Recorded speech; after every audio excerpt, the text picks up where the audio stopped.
Wir begrüßen persönlich heute den Donat Kamba.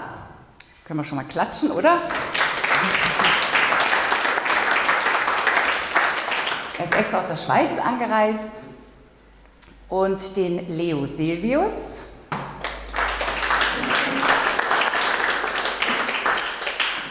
Und auch die Vertreter und Vertreterinnen von der Katalyn Nemethy, denn sie ist heute nicht da, aber sie hat ihr Team mitgebracht.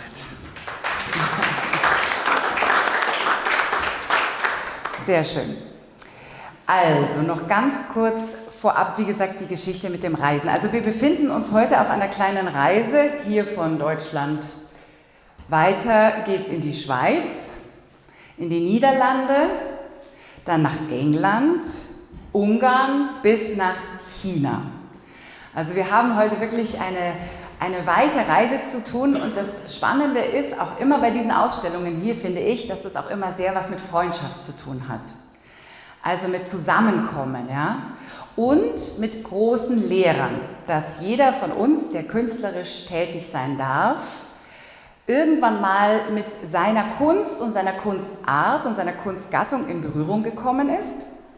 Und dann hatte er das Glück, einen Lehrer, einen Professor, einen Mentor oder eine Mama, wie bei Blonde Monkey, die wir ja heute auch sehen dürfen, da war es die Mama, die ihn in die Kunst eingeführt hat, die ihn inspiriert hat. Also es ist auch einfach mal schön und ich finde, es ist heute auch mal vielleicht ein Tribut an unsere Lehrer, die wir alle haben dürfen, die uns begleiten, die uns einfach ein paar Impulse geben und uns fit und stark für den teilweise sehr steinigen künstlerischen Weg machen.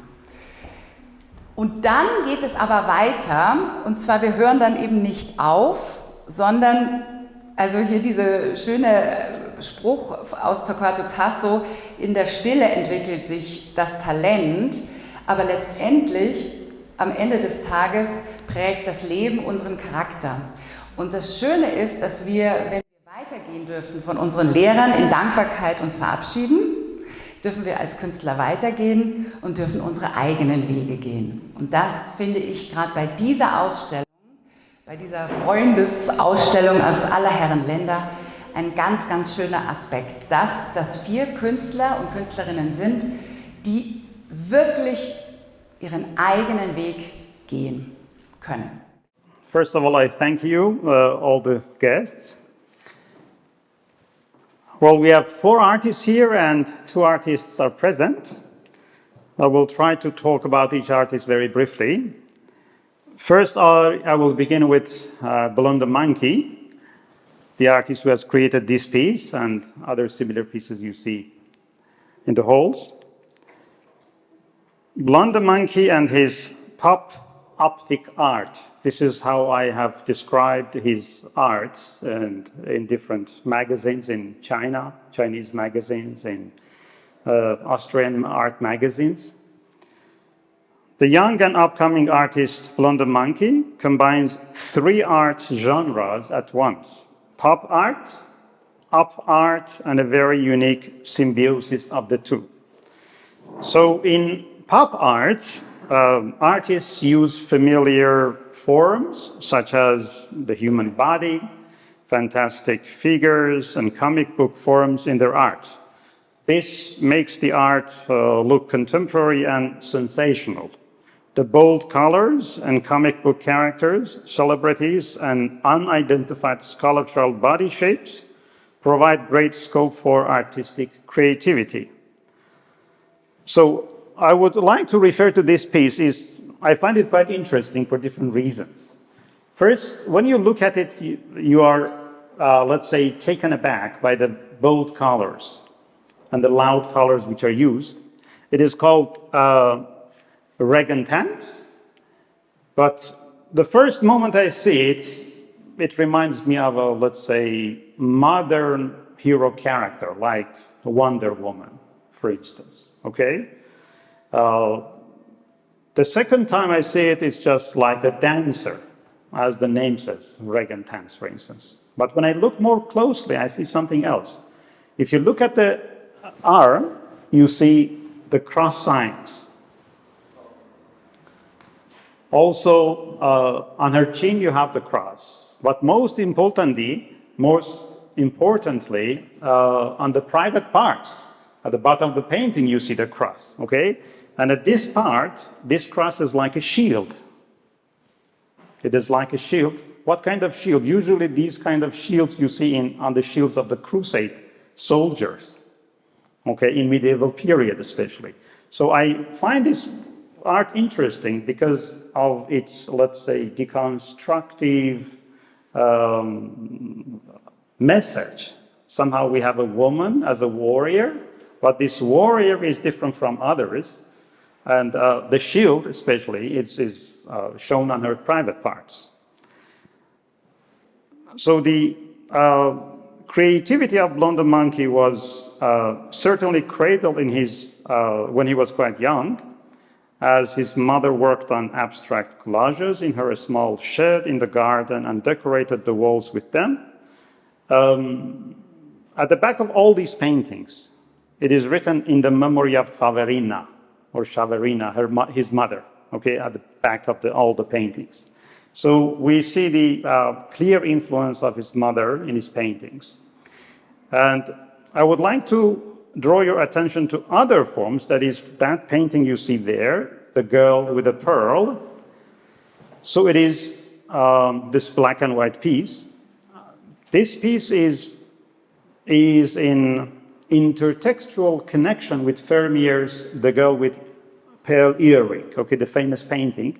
So he has made his own interpretation of the piece. In these paintings, he uses different colors. Usually the lines are very important. So basically he uses up art and pop art and mixes them together. In some of the pieces, for example, he has pictured Mickey Mouse or Donald Duck, but we don't have them here. So distorted body parts can also be seen feministically sometimes. Such signs are so crucial that by changing one, the artist changes the effect of the whole. The consistency of the semiotic structure of the paintings provides a sophisticated consistency in each series. Each work is unique, and the viewer could spend hours just staring at them. Now I turn to our second artist, Katalyn Nemethy. As Christina said, she was born in England in 1951 with Hungarian roots. Now she's living in Germany, so she can be considered a cosmopolitan artist. Let's say, studying the techniques employed by master paintings like Titian, she learned the very most important basic things from classic art. Through this, she gained insight into the multi-layered construction and depth achieved by these artists. Nemethy honed her own skills and merged her craftsmanship with modern surrealistic painting, resulting in contemporary works with a distinct signature. Well, I would like to look at this painting first. The first thing I see is the African beauty, as the name suggests. But this beauty, I would like to see it as a kind of African princess. Okay, for instance, if you look back at the artworks in 18th century or 1850s, especially the painters who were French and who were in Africa, they painted some even, let's say, slaves. Sometimes we call them white slaves, okay? However, here she has also used deconstruction in a new way. So she makes black beauty, okay? An African princess. And then we have some symbols. For instance, the flower in hand can be the symbol of sexuality. We have the cherries, we have the cat. And the column on the left also tells us something about the, let's say, archetypes, okay? So somehow, on one side, she tells us about the ancient archetypes with a column, with a curtain on the right. But suddenly, she makes the beauty not a, let's say, not a white person, but a black one. Okay, so she changes our mind suddenly with making the central character looking at art, not very, very directly, but with a gaze on the left. And this one attracts our attention. Also, I would like to attract your attention to the colors used, especially the red color with the cherry and with the, let's say, her cover head. In some of her paintings, Nemethy also uses very simply the beauty of woman body, okay? Very, very basically. So let's say, accompanied by symbols of femininity, such as high-heeled shoes, you see it here. High-heeled shoes and silk stockings, her figures exude elegance and allure. The execution of her art demonstrates unwavering attention to detail, impeccable composition, and an immediate visual impact. I should also tell something very important about the material on which she paints. She does not paint on canvas, on leinwand, but on holz, on wood. Using a specialized wood from shipbuilding as her canvas, Nemethy developed primers and protective coating that ensure her paintings maintain their vibrant colors for decades. So her works primarily focus on the female form, skillfully rendered with meticulous precision. It is also important to note that her paintings defy the prevailing trends of modernism, which often embrace fragmentation and provocative themes. Instead, her art invites contemplation and offers a respite from the chaos of the world. Through her pursuit of beauty and technical expertise, she creates timeless and harmonious compositions. Two of her works, which are shown here, are basically surrealistic. This one, Dolly Rose, and the other one in the other hall, Dolly So. So you see the, let's say, not direct influence of Dolly, but you see some symbols like the clock, like the lady. So she's inspired by that, but she tries to also take herself away from Dolly. So some influences are there, but she tries to make the paintings her own. So Nemethy's art is a testament to the enduring relevance of skill, craftsmanship, and the pursuit of beauty. It reminds us of the power of art to provide solace, inspire change, and create a harmonious balance amidst the complexities of the world. Her works stand as beacons of light, inviting viewers to pause, reflect, and find solace in the timeless elegance she portrays. Now I turn to our third artist, Leo Silvius, with his ceramic art. The pieces which are shown here, 5 pieces, are without music, I should tell you. Basically, Leo Silvius is a musician and a ceramic artist. So he combines these two in order to show his pieces. Here, because of the new pieces which are shown, we don't have music installed in the pieces. In some of his pieces, he installs music, and at the same time, music and light and a sculpture. So 3 different media are used in order to provide what he really makes. But the main pieces, the 5 main pieces here, are sculptures, especially with a focus on form and colors. So Silvius's artworks are excellent examples of how artists can combine different media and techniques to create a cohesive and immersive experience for the viewer. His works basically combine sculpture, music, and lights to engage the viewer's senses and transport them to a different world or mood. By incorporating sound and light into his ceramics, Silvius creates a dynamic interplay between different art forms and media, which enhances the overall impact of his works. We will have a beamer in the other room after we finish the speeches.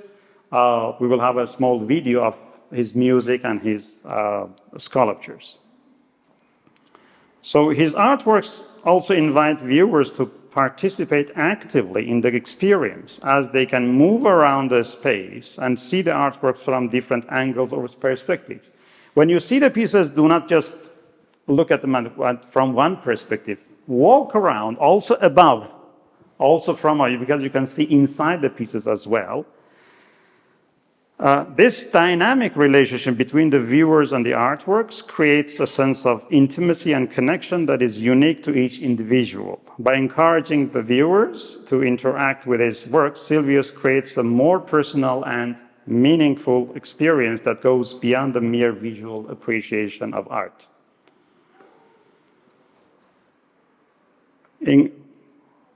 Silvius's works showcase his ability to combine different forms to create multi-sensory environment that engage the viewer's senses and emotions. He creates immersive environments that transport viewers to a different world and leave a lasting impact on their minds and hearts. Now I turn to our last artist, Donald Campbell. You see the 12 photos here from, I call it old China. It's quite strange to call the artworks which were the pictures which were taken in the 1980s old, but that is true with China. In 40 years, China has transformed from, let's say, nearly traditional society into a modern society. So these images, 12 images that we have here, offer a glimpse into the China that existed before the economic reforms of the late 20th century. They capture the essence of a nation steeped in tradition, where ancient customs, architectural marvels, and a way of life shaped by centuries of history were still prevalent. Campbell's photographs portray the landscapes, people, and everyday scenes of this bygone era, serving as a testament to the rich cultural heritage and the lives of ordinary individuals in China. The significance of Campbell's images lies in their historical documentation of a pivotal period in China's development. They capture a time when China was transitioning from a more isolated nation to becoming a global economic powerhouse. These photographs act as a bridge between the old and the new, encapsulating the tangible transformation that were reshaping the country's landscape, society, and culture. Moreover, Campbell's images offer insights into the socio-political dynamics of the time. They shed light on the everyday lives of Chinese citizens, their aspirations, their struggles, and dreams. By showcasing the diversity of the Chinese people, their traditions, and their resilience, these photographs humanize the historical narrative and provide a deeper understanding of the complexities of Chinese society during that era. In the broader history of modern China, Campbell's images serve as a valuable resource for researchers, historians, and cultural enthusiasts. They provide a visual archive that helps us better understand the immense societal shifts that have occurred in China over the past few decades. By capturing the fading world on the verge of transformation, Campbell's photographs remind us of the importance of preserving cultural heritage and understanding the trajectory of a nation's history. Thank you.